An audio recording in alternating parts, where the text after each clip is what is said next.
Al Jazeera has been invited to join the charity Islamic Relief on one of its regular missions to Sudan.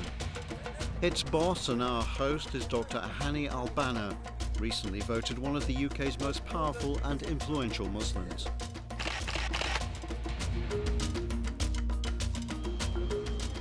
Islamic Relief prides itself for raising cash mostly from grassroots Muslim communities in Britain. Earlier we visited South Sudan, where Dr. Hani's charity is helping thousands in the former war-torn region with the basics of life like medical care, water supplies and schools. We're about to head southeast to the Blue Nile region, where thousands of refugees from Sudan's long-running civil war gave Dr. Hani and his team a rapturous welcome. And then to war-ravaged Darfur, where conditions are still desperate. But first, Islamic Relief team members took a break in Khartoum, where we see images of Sudan not often portrayed. Here, the confluence of the White and the Blue Nile. And as we drift down this mighty African river, the skyline of the capital Khartoum is changing fast. A massive Libyan-financed five-star hotel dominates. And work is well underway to change the sleepy city centre into a bustling, gleaming 24-hour metropolis. It's a world away from the desperate poverty elsewhere in Sudan. For the team, a pleasant respite, with days of travel ahead. And next morning, we're clattering across the skies above Khartoum, heading southeast to the Blue Nile region, where thousands of refugees are recovering from decades of war. Islamic Relief are assisting them to fight diseases, poverty and starvation. Dr. Hani and his team are dropping in for an update.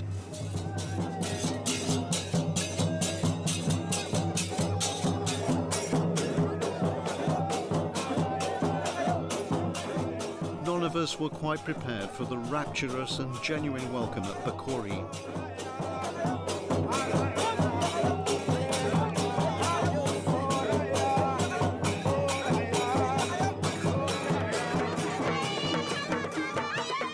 People who lived kilometers away heard we were coming and joined the party.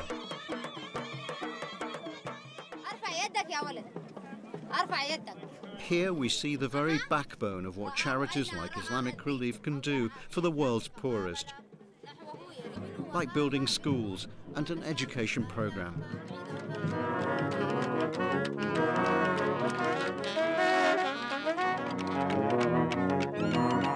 It's said jazz music has its roots in this region of Africa, and as the air filled with the sounds as old as time, we witness refugees enjoying basics like fresh water from a water pumping station installed by Islamic Relief. But the feel-good factor was about to change. We're about to leave the peaceful south and east to the horrors of West Darfur on Sudan's western flank. Doctor, what actually keeps you going? Because you must despair sometimes. I'm doing this as a mission, not as a job. Because when you look at the child inspires you. When you look at the widow and her tears and her agony, it fuels your heart. And it ignites your mind to go straight to try to lift up the poverty and the suffering. The long-running Darfur insurgency exploded in 2003 when the Khartoum-controlled Central Army, with the help from Arab militia called Janjaweed, attacked Sudanese rebels. Refugees were forced to flee for their lives within Sudan and across the border into Chad. At least 200,000 refugees have been killed in the conflict. Soldiers of the African Union are trying to keep the peace, although the US wants the UN to send thousands of troops in, a move being resisted by the Sudanese government. The government's been accused of genocide, with organizations like Amnesty producing proof, like these images of an all-white Russian-built Antonov plane said to be pictured in Darfur, which Amnesty claims is linked to the bombing raids on civilian targets. The government in Khartoum denies the accusations. Charities like Islamic Relief try to stay out of the politics and keep the refugees fed and safe.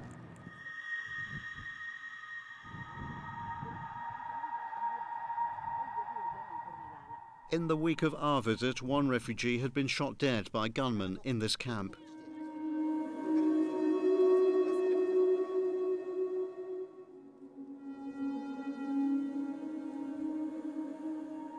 More than 10,000 people have lived here for the last 3 years. Looking around, there are tents, there are people, just as far as the eye can see. To go around the entire circumference of the camp is about, this is incredible, 40 kilometers. Joining me now is the camp chief, Nermin Silajic. Nermin, thank you very much indeed. You're welcome. For talking to us. Thank you for your visit. How secure is it for the refugees here at the moment? I think the main concern and the main issue is here is security. This is the reason why we established very good relationship with neighboring host community, with Abdurrahman, and very often we discuss, with the top sheikhs the security in the camp. So who's attacking the camp? Who are these people? There are some armed people around the camp, really we don't know, we don't have proper investigation, to see who are they. I gather one of the refugees was murdered only, 3 days ago, is that right? Yeah, we had, it was 3 days ago, one IDP was killed, it was at 11:30 p.m. and fortunately we have, captured both of them, both perpetrators. And so we hope that investigation will be proper. Okay, let's just take a bit of a walk here, Nermin, because this is in fact, it's sort of a small town, isn't it? This is what you're running here. Yeah, small town with all facilities in the camp. We have, clinic, we have 2 basic schools, we have kindergarten. We're in the schools area here, yeah. And this is a class going on. Let's just walk inside, Nermin. And just tell me, we've got 50 odd pupils here, haven't we? Yes.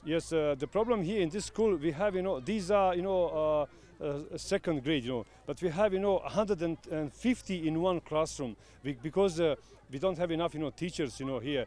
The number of teachers in this school is 37 plus 1 headmaster. This has got an awful air of permanence. I mean, how much longer are you going to be able to, sustain these camps, and how long will they be here, do you think?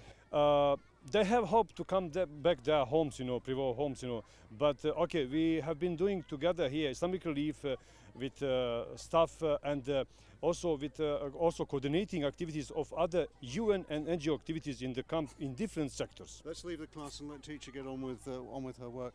Now, Nermin, why are these people so terrified? Why have they come to this camp that you're running here? Really, I joined Islamic Relief, 9 months ago, and I don't have idea what happened before. I established very good relationship with both sides in the camp, around the camp. But the government is saying that they haven't been bombing what they call displaced people. The Janjaweed are not active in this area. Is that so? As I heard, they were driven by force from their pre-war villages. This is what information that I have. I'd been forbidden to talk to refugees by local government officials in El Janina, but I decided to defy their ban. Life is very difficult here due to the lack of security. How frightened, how scared are you about what's going on here?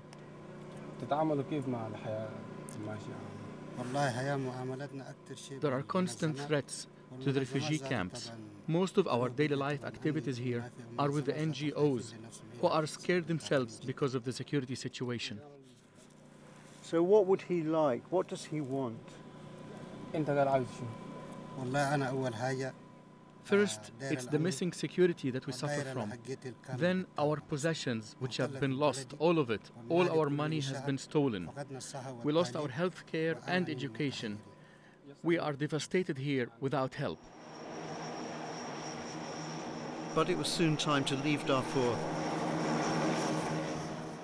And we're finally back in Khartoum. The end of a long journey for myself and members of the Islamic Relief fact-finding mission. Time for us to reflect on what we've seen and heard in the last few days during 6,000 kilometers of travel across Sudan. First, I had an appointment to see the Sudanese government's most senior official in charge of the welfare of refugees, Mr. Hazab ur-Rahman. He denied the accusations of genocide heaped on the Sudanese government and accused some aid agencies of hyping up the suffering in Darfur to suit their own agenda. This has been an accusation made many times that this government is bombing displaced people in Darfur. Are you? This is not true. As I said to you, all the IDPs, they are in the government area, in a government control area now. And also with collaborative existing signatories. There are 5 parties have signed the DPA. Minni group and other groups are signing. And most of this area are controlling by these people. And they collaborated very well. So there is no any reason for the government to bombing our people. Why are people saying this? But this is just like this accusing of when they say that this is genocide, this is tribal, ethnic cleansing, raping, all this exaggeration, which had been done sometime by agencies, sometime by people.